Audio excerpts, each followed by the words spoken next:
Senhor esteja convosco. Ele está no meio de nós. Proclamação do Evangelho de Jesus Cristo segundo João. Glória a vós, Senhor.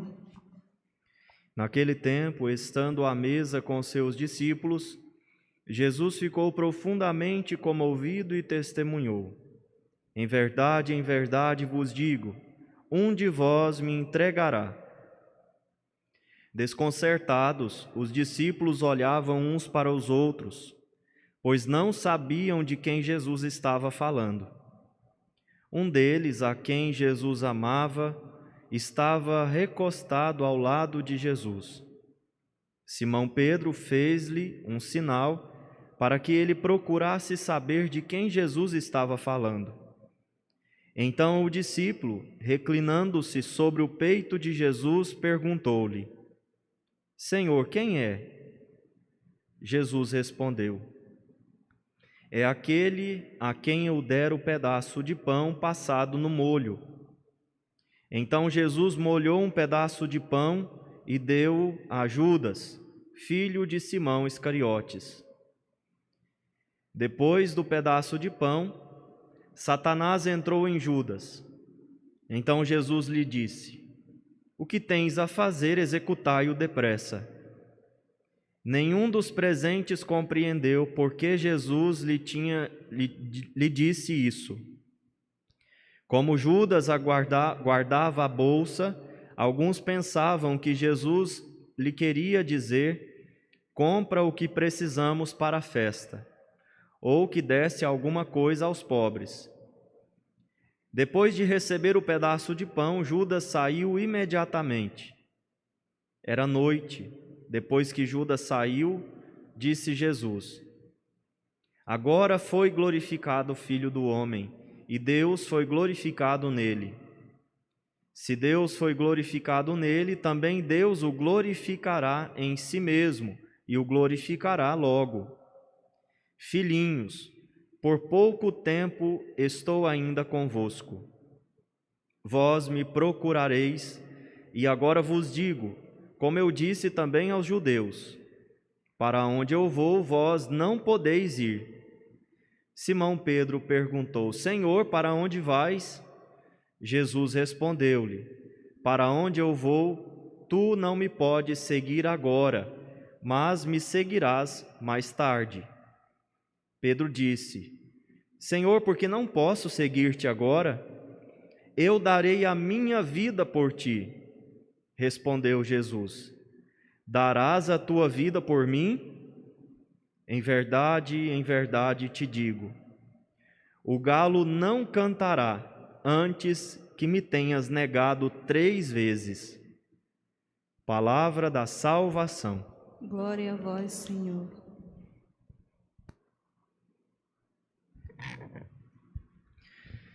Meus caros irmãos, então é com alegria que nós estamos aqui hoje reunidos para celebrarmos a Semana Santa e rezarmos pelos nossos irmãos enfermos.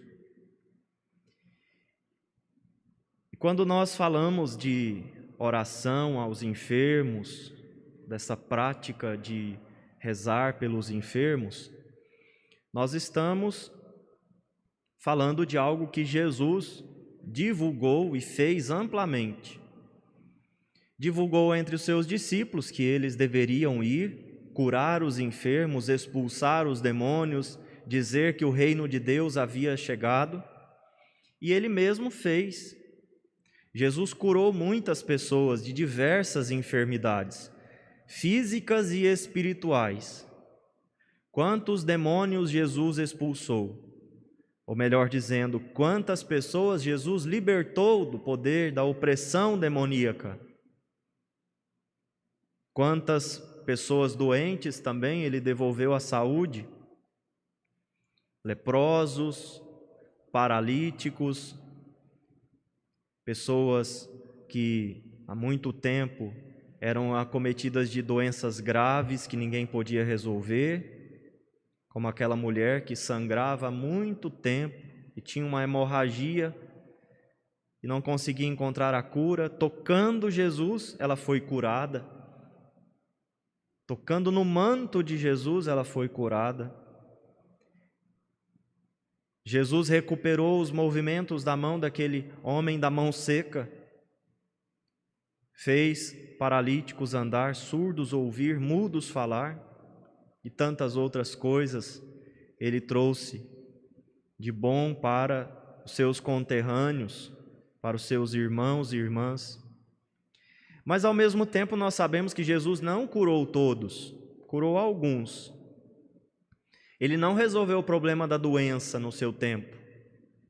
Provavelmente ali, na época de Jesus, nos seus 3 anos de ministério, morreram muitas pessoas, inclusive uma das pessoas que morreram, nós temos notícia de Lázaro.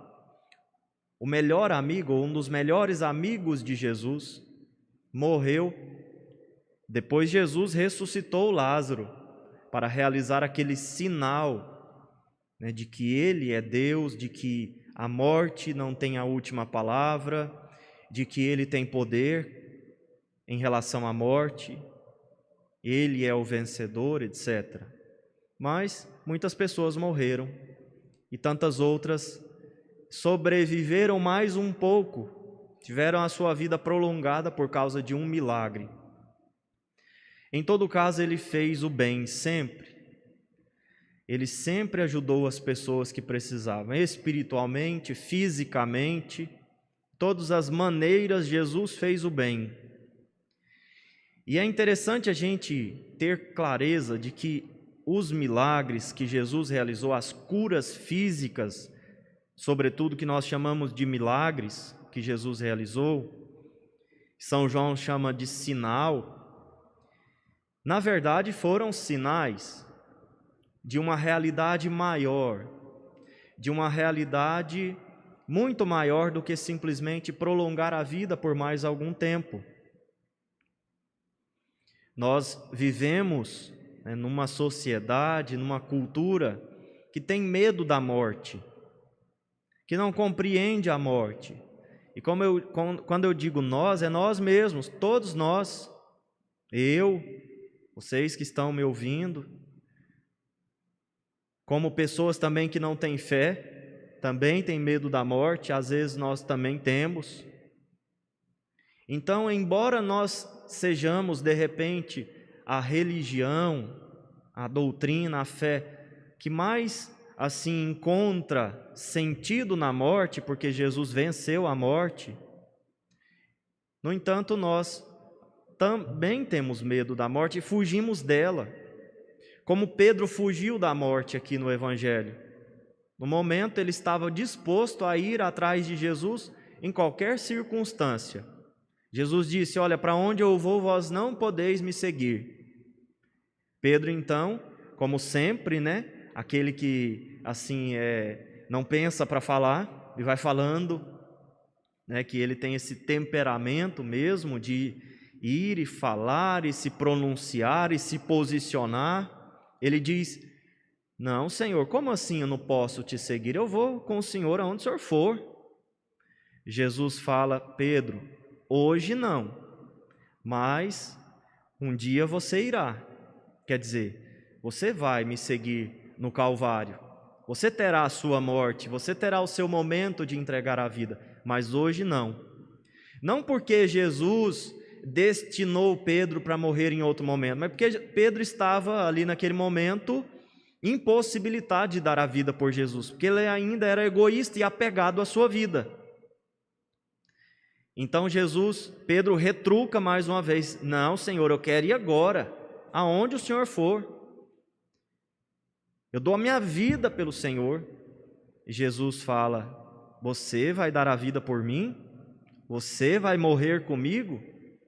Antes que o galo cante, você me negará. Nós vimos no finalzinho do Evangelho. Antes que o galo cante, você me negará 3 vezes. E foi isso que aconteceu. Pedro negou Jesus diante da iminência de um sofrimento, de a iminência de uma morte que ele poderia ali naquele momento, uma perseguição.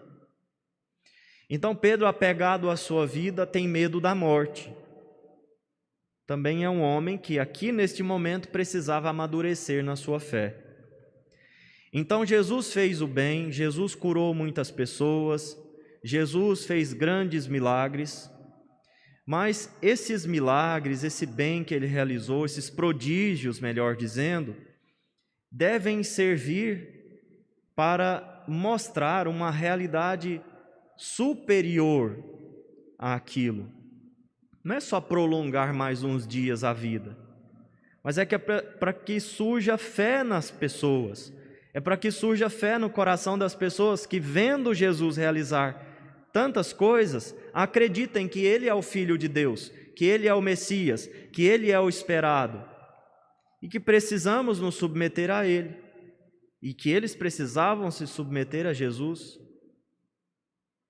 Então, meus irmãos, parece assim paradoxal, um dia de rezar pelos doentes, a gente falar tanto da morte, como falamos ontem também, quando rezávamos pelos defuntos, pelos falecidos.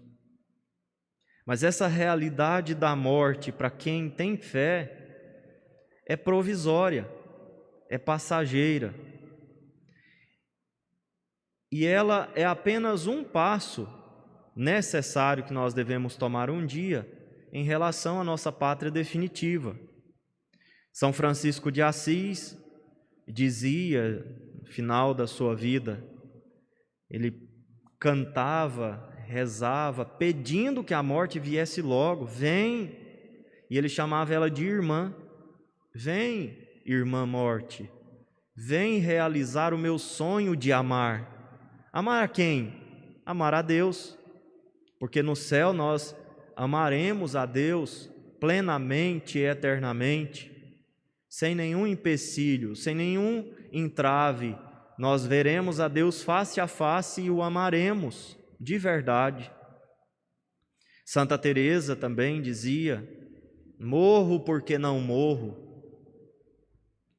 A necessidade, o desejo do coração de Santa Teresa era de ver a Deus, e para isso precisaria passar pela realidade da morte. Então, meus queridos irmãos, quando nós rezamos pelos doentes, nós rezamos porque acreditamos que Jesus é o Filho de Deus, que pode realizar um milagre e que realizará se for da vontade dele. Milagre de tirar a pessoa de uma UTI, que não é um milagre menor ou maior do que aquele milagre de nós respirarmos todos os dias. Isso que a gente não dá muita confiança para essas coisas, não. A gente não considera o milagre de acordar, de respirar, de estar vivo como milagre. Mas tirar alguém da UTI não é um milagre maior do que continuar a prover o ar que nós respiramos. Deus faz milagres o tempo inteiro. A nossa vida é um milagre. Mas Ele mesmo pediu que quando a gente tivesse uma necessidade, era para a gente pedir, para a gente rezar, para a gente clamar, para a gente suplicar. Sempre, no fim, colocando aquela cláusula. Todo pedido nosso tem que ter uma cláusula necessária. Se for da vontade de Deus. Senhor, eu quero a saúde. Se for da tua vontade, me restitui a saúde. Eu quero um emprego. Se for da tua vontade, este emprego. Se for da tua vontade, esta casa. Se for da tua... Sempre esta cláusula tem que estar em todas as nossas orações, né? Porque a gente sabe que a gente deve pedir, mas no fim, quem sabe o melhor para nós é Deus. E a pessoa que confia não teme em colocar no fim tudo nas mãos de Deus. Então rezemos pelos nossos doentes, pelos nossos irmãos que estão padecendo neste momento, e rezemos para que eles saibam aceitar a vontade de Deus, assim como seus familiares. Porque a morte um dia virá para todos nós. E se Deus resolver prolongar a nossa vida um pouco mais, nos deixando acordar a cada manhã, é porque Ele tem um propósito para a nossa vida. É porque Ele quer que a gente faça algo. É porque Deus quer que a minha vida seja um sinal. Porque Deus quer que a minha vida seja para algo muito maior do que tem sido até agora. Então, meus irmãos, nossa vida está nas mãos de Deus. A vida dos justos está nas mãos de Deus.